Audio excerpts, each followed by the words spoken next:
Hello everyone. Hello everyone. आज हम लोग पढ़ने वाले हैं केमिकल बॉन्ड का, जो Lewis acid and Lewis base पर रहे थे। तो देखिए, पिछले क्लास में हम लोगों ने पढ़ा था comparison of Lewis acidic strength. ठीक है, तो आज हम लोग पढ़ेंगे कंपैरिजन ऑफ, क्या कंपैरिजन करेंगे, कंपैरिजन ऑफ लुईस बेस। ठीक है ना, तो मैं लिखते चल रहा हूँ, आप लोग ध्यान देते चलिएगा। Comparison of Lewis base strength, Lewis base strength. पिछले लेक्चर में हम लोग लुईस एसिड स्ट्रेंथ की बात हम लोग कर चुके थे। आज हम लोग पढ़ेंगे लुईस बेसिक स्ट्रेंथ का कंपैरिजन करेंगे। तो ध्यान दीजिए, लुईस बेस कैरेक्टर जो होता है, लुईस बेस कैरेक्टर वो क्या होता है? Directly proportional to electron donating. देखिए, इलेक्ट्रॉन जो आसानी से डोनेट करेगा, इलेक्ट्रॉन डोनेटिंग टेंडेंसी पे डिपेंड करेगा, हाँ या ना? सिंपल है, जो डोनेट करता है वही तो आपका क्या होता है? बेस होता है, लुईस बेस। तो लुईस बेस कैरेक्टर क्या मतलब, ये भी ध्यान रखिएगा। Lewis base character has, Lewis base character does not, point सब ध्यान से समझते चलिएगा, does not depend upon number of lone pair, does not depend upon number of lone pair. देखिए, नंबर ऑफ लोन पेयर पे लुईस बेस कैरेक्टर डिपेंड नहीं करता। अब इसके मतलब हम समझते हैं कैसे। जैसे मान लीजिए, पहला पॉइंट है for same period element, same period element की बात, ठीक है, फॉर सेम पीरियड एलिमेंट।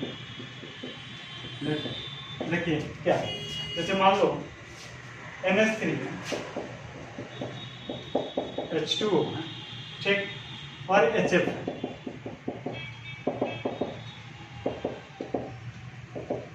इसकी बात अब हम करते हैं।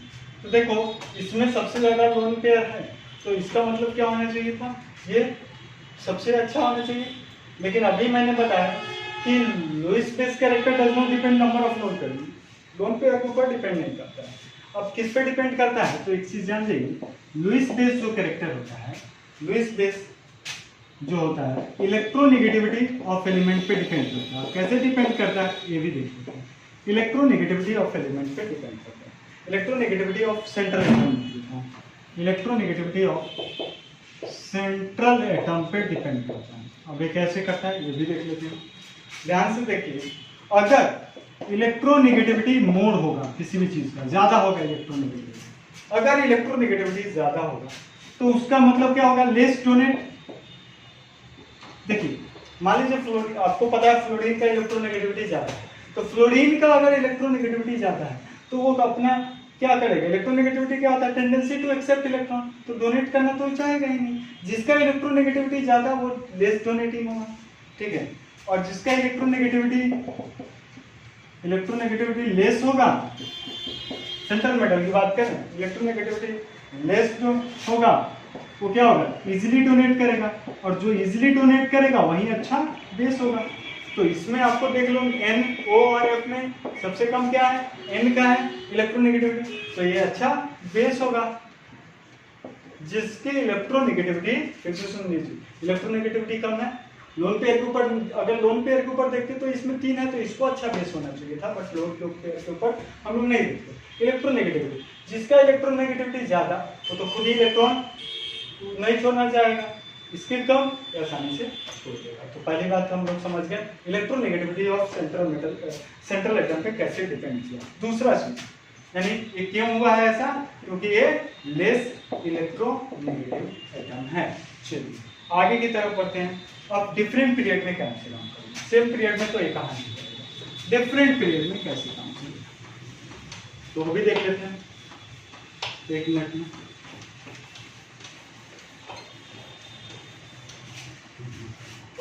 तो सेकेंड है for different period element.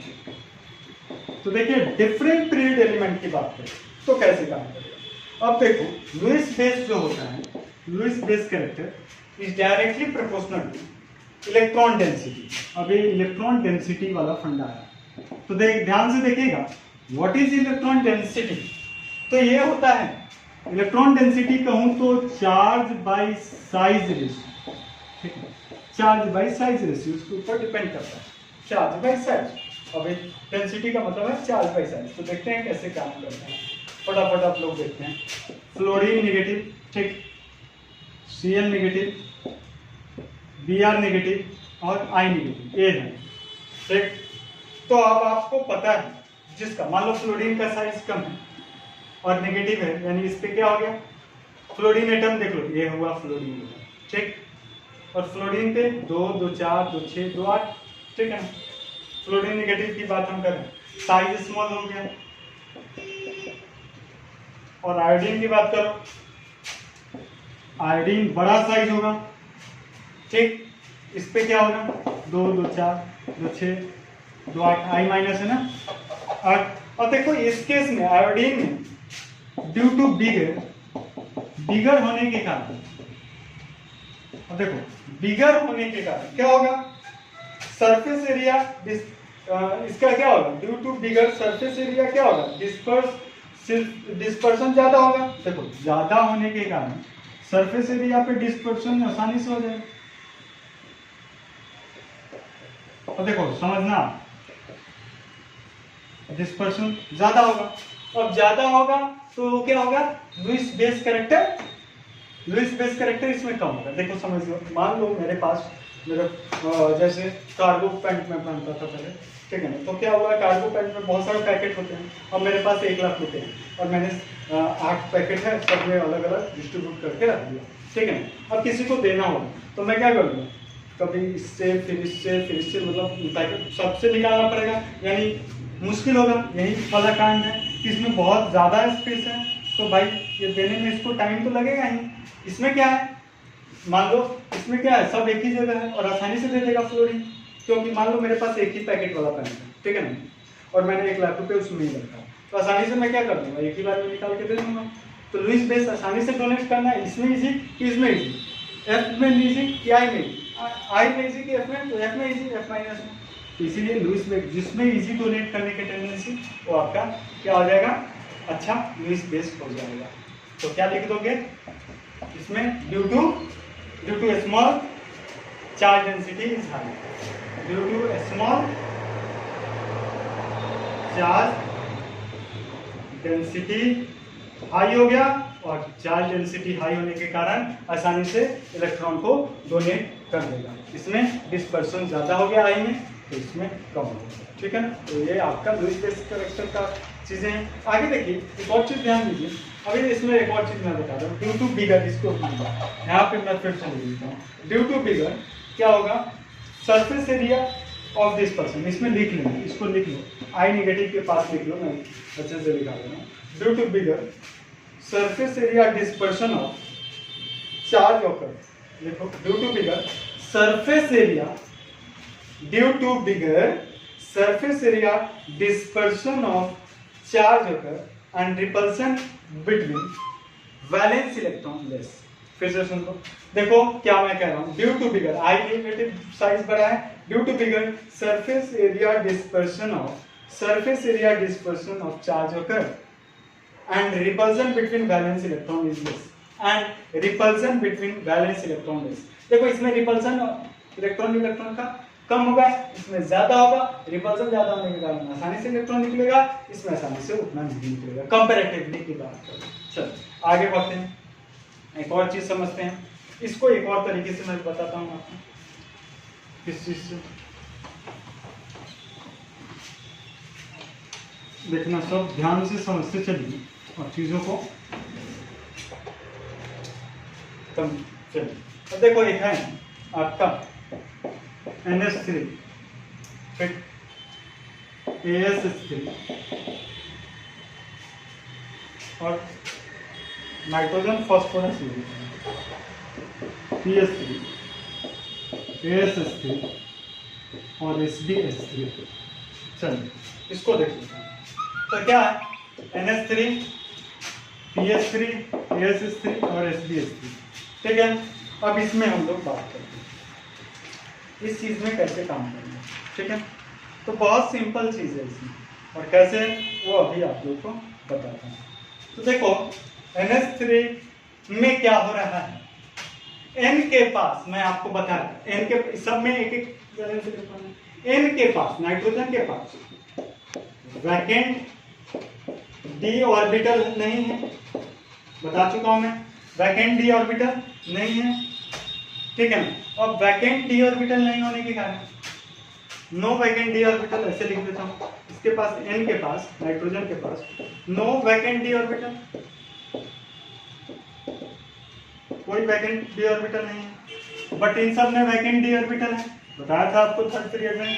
Third जैसे ही आ गया 3p, उसके बाद 3d ही होगा। ठीक है ना, तो 3d खाली है, इसमें क्या है वैकेंट d ऑर्बिटल है, और वैकेंट d ऑर्बिटल होने के कारण अगर मैं फिर से देख लो, जैसे मैं बताता हूँ p को, n के पास तो नहीं है, p को देखो, p को लिखोगे कैसे लिखोगे 3s2 और 3p3, 3s2 3p3 और 3d जो कि खाली है 1 2 3 4 5। ठीक है ना, तो ये वाला क्या हो जाएगा, इधर जा सकता है, जिसको हम एटॉमिक स्ट्रक्चर में पढ़ाए थे, इसी को हम लोग कहते हैं डीजनरेटेड, एनर्जी सेम हो जाता है, तो यहाँ से यहाँ तक, यहाँ से यहाँ तक ये क्या कर जाता है, डीलोकेलाइज बोल सकते हैं, क्या बोल सकते हैं डीलोकेलाइज, डीलोकेलाइज कर सकता है। तो यहाँ क्या है कि कहीं से कहीं भी डीलोकेलाइज कर रहे हैं। ठीक, तो इसमें क्या हो रहा है डीलोकेलाइज हो रहा है, डीलोकेलाइज।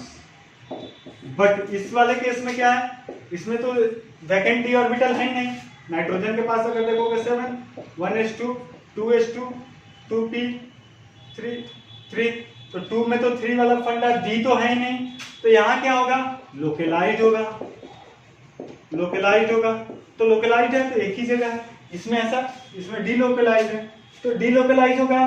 तो अगर मैं डीलोकेलाइज के पॉइंट पे बोलूं तो ये क्या होगा, ये आसानी से इलेक्ट्रॉन लोकेलाइज है, एक ही जगह है, आसानी से दे देगा, बट ये आसानी से नहीं देगा। समझ रहे हो, लोकेलाइज और डीलोकेलाइज पे हम लोग ऑर्गेनिक में भी पूरा रेजोनेंस पढ़ेंगे और केमिकल बॉन्ड में भी थोड़ा सा रेजोनेंस पढ़ेंगे। ठीक है ना, तो लुईस बेस कैरेक्टर आपको समझ में भी आया ना चाहिए, बहुत इजी था। कैसे हुआ, डीलोकेलाइज हो गया, यानी देखो इससे इसमें चला गया, इससे इसमें चला गया, तो यहाँ डीलोकेलाइजेशन हो गया, यहाँ लोकेलाइज है, तो लोकेलाइज है तो क्या हो गया, ये आसानी से इलेक्ट्रॉन डोनेट कर सकता है। चलो आगे की तरफ चीजें समझते चलिएगा, बहुत सिंपल चीज है लेकिन इंपॉर्टेंट।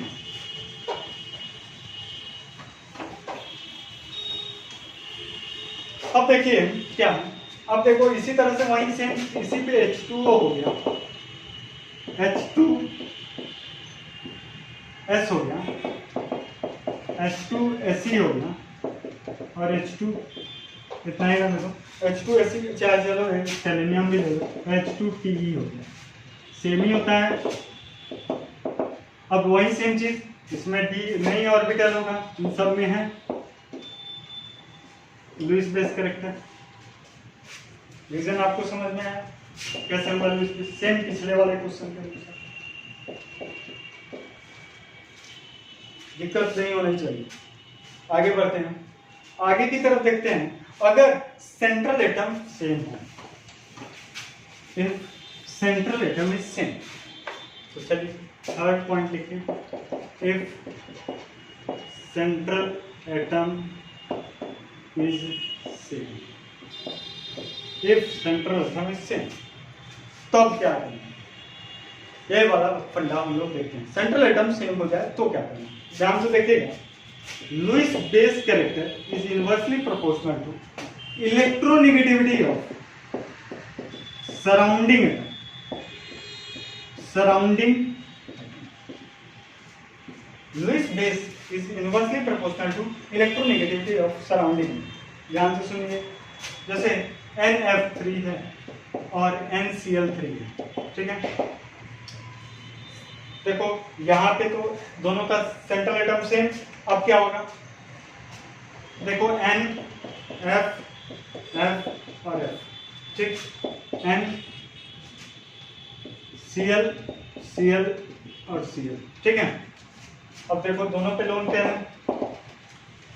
आपको पता है फ्लोरीन अपनी तरफ खींचेगा, इलेक्ट्रोनेगेटिव ज्यादा होता है, तो इस पे क्या हो जाएगा और ज्यादा चार्ज डेंसिटी हो गया, मतलब अपनी तरफ खींच लिया, कमी हो गई। यहाँ पे देखिए NCl3 में, अब देखो हम तो अभी तक जानते हैं N और Cl में दोनों का लगभग, मतलब हम जानते हैं कि दोनों का इलेक्ट्रोनेगेटिविटी सेम होता है, ठीक। लेकिन थोड़ा सा अगर डिटेल में जानोगे, आगे मैं बताऊंगा कि N का ज्यादा होता है Cl से, ठीक है ना, तो ये इसको तरफ देगा, तो ये क्या हो जाएगा आसानी से। तो ध्यान दीजिए इनवर्सली प्रोपोर्शनल टू हो गया इलेक्ट्रोनेगेटिविटी ऑफ सराउंडिंग का। फिर से सुनो, लुईस बेस कैरेक्टर अगर मैं सिंपल मायने में देखूं, NF3 और NCl जब सेम है दोनों, तो इलेक्ट्रोनेगेटिविटी किसका ज्यादा है, फ्लोरीन का, क्लोरीन का, तो फ्लोरीन का ज्यादा है, तो उल्टा होगा।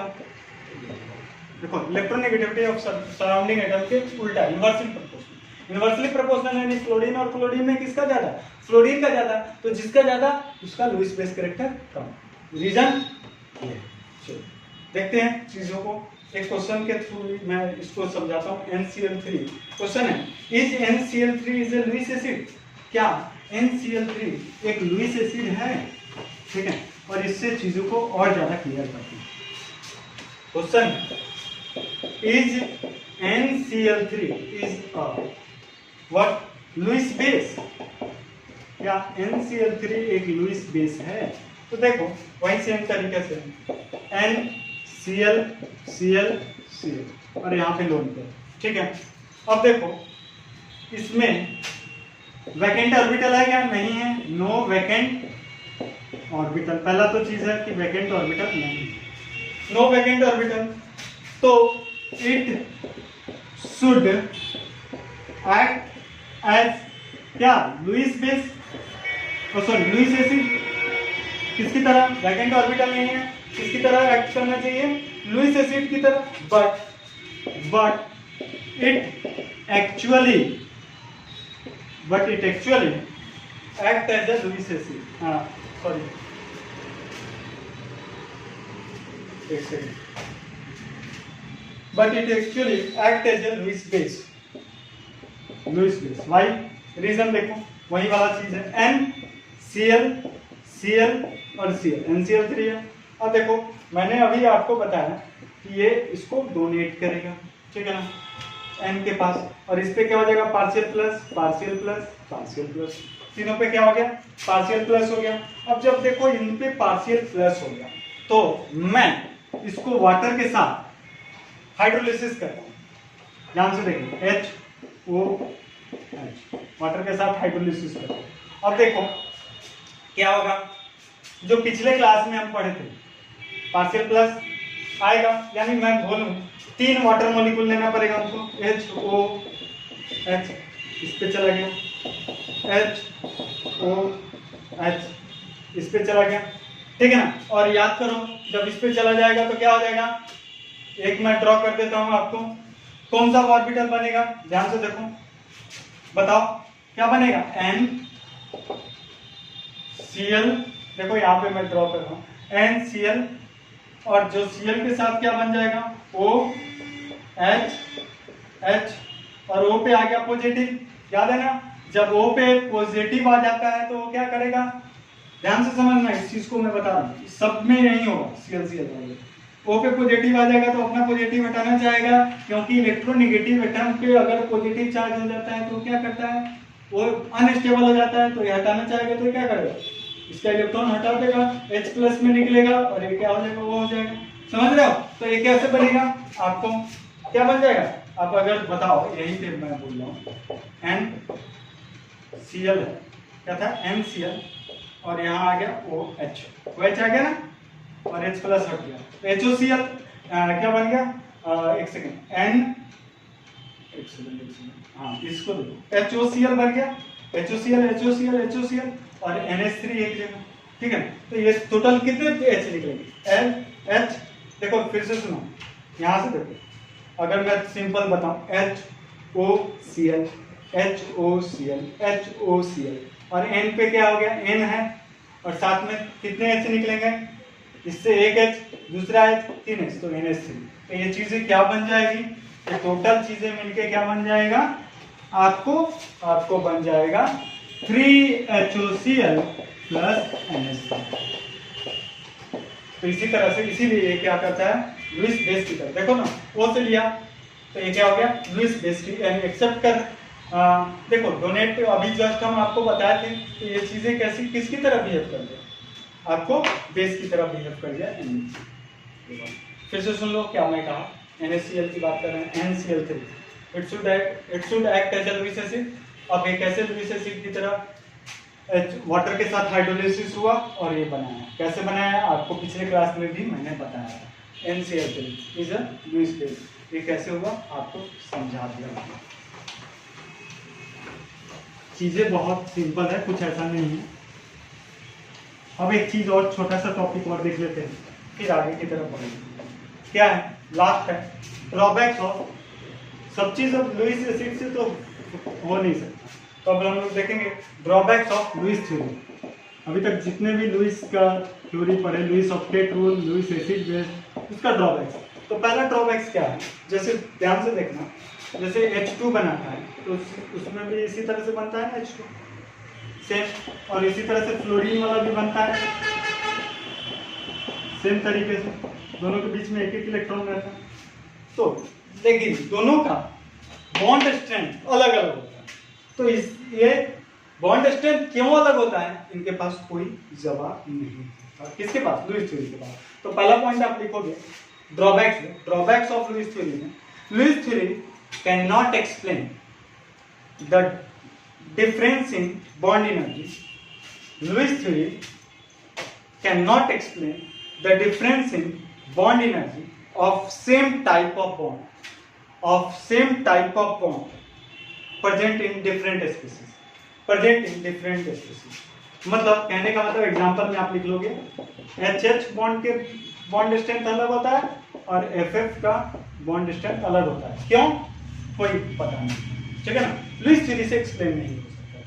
ठीक है, दूसरा point, it can not explain the different bond length of same type of bond. It cannot explain the different bond length of same type of bond. It cannot explain the different bond length of same type of bonds. यानी कहने का मतलब क्या है, अगर मान लो single bond है same वाला, या डबल बॉन्ड है, डबल बॉन्ड कहने का मतलब है सिंगल बॉन्ड दोनों सेम ही है, दोनों सिंगल बॉन्ड है तो दोनों का बॉन्ड लेंथ सेम होना चाहिए, बट ऐसा नहीं होता। या डबल बॉन्ड किसी का दो किसी चीज का डबल बॉन्ड, दूसरे में डबल बॉन्ड, इनका भी क्या होना चाहिए, बॉन्ड स्ट्रेंथ क्या होना चाहिए, बॉन्ड लेंथ सेम होना चाहिए, बट ऐसा नहीं होता। जैसे मान लो HH और FF का बॉन्ड सिंगल बॉन्ड है, दोनों का बॉन्ड लेंथ सेम होना चाहिए, बट ऐसा नहीं होता है। तो BBD के पास इसका भी एक्सप्लेनेशन नहीं था। और तीसरा चीज, it cannot explain shape of molecule। It cannot explain the shape of molecule। तो shape of molecule कौन एक्सप्लेन किया है, तो वो एक्सप्लेन किया है VBT, वैलेंस बॉन्ड थ्योरी। तो अगले दिन हम लोग नेक्स्ट क्लास में पढ़ेंगे VBT, इंपॉर्टेंट है वैलेंस बॉन्ड थ्योरी। और जिसको जो भी चीजें नहीं समझ में आया आप जरूर हमको बोलिएगा। Thank you. और जो बच्चों अभी तक हमारा चैनल सब्सक्राइब नहीं किया है तो please subscribe our channel. Thank you.